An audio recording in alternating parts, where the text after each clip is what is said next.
श्री कृष्णा। आज की हमारी कहानी है अहंकार की रस्सी।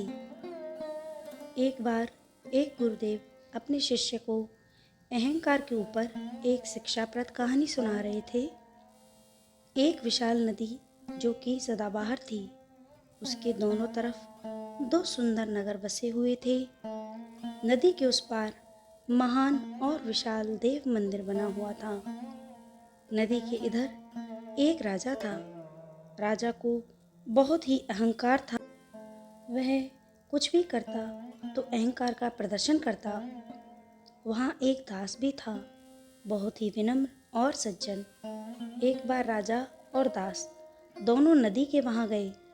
राजा ने उस पार बने देव मंदिर को देखने की इच्छा व्यक्त की। दो नावें थीं। रात का समय था।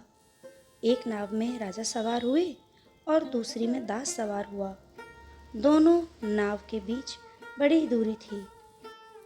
राजा रात भर चप्पू चलाता रहा, पर नदी के उस पार ना पहुंच पाया।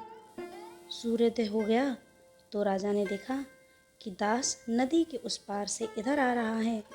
दास आया और देव मंदिर का गुणगान करने लगा। राजा ने कहा कि तुम रात भर मंदिर में थे? दास ने कहा, हाँ। और राजा जी, क्या मनोहर देव प्रतिमा थी, पर आप क्यों नहीं आए? अरे, मैंने तो रात भर चप्पू चलाया। पर गुरुदेव ने शिष्य से पूछा, वत्स बताओ कि राजा रात भर चप्पू चलाता रहा पर फिर भी उस पार ना पहुंच सका, ऐसा क्यों हुआ, जबकि उस पार पहुंचने में 1 घंटे का ही समय बहुत है?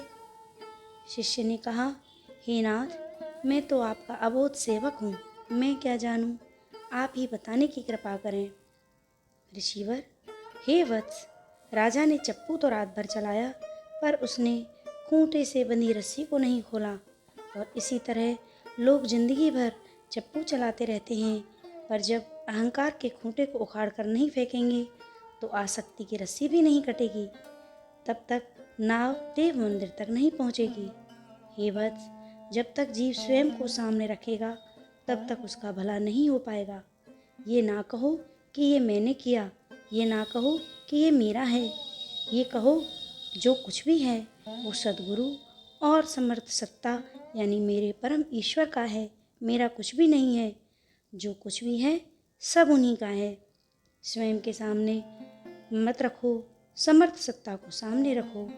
अपने इष्ट देव के विचार को हमेशा प्रथम स्थान दो।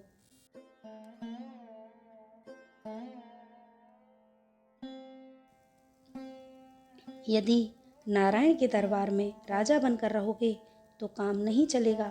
वहाँ तो दास बनकर रहोगे तभी कोई लाभ है। जो अहंकार से ग्रसित है वो राजा बनकर चलता है, और जो दास बनकर चलता है वो सदा ही लाभ में रहता है। इसलिए नारायण के दरबार में राजा बनकर नहीं, दास बनकर चलना चाहिए। इस तरीके से गुरु जी ने अपने शिष्यों को बहुत ही अच्छी और प्रेरणास्पद कहानी सुनाई। जय श्री कृष्णा।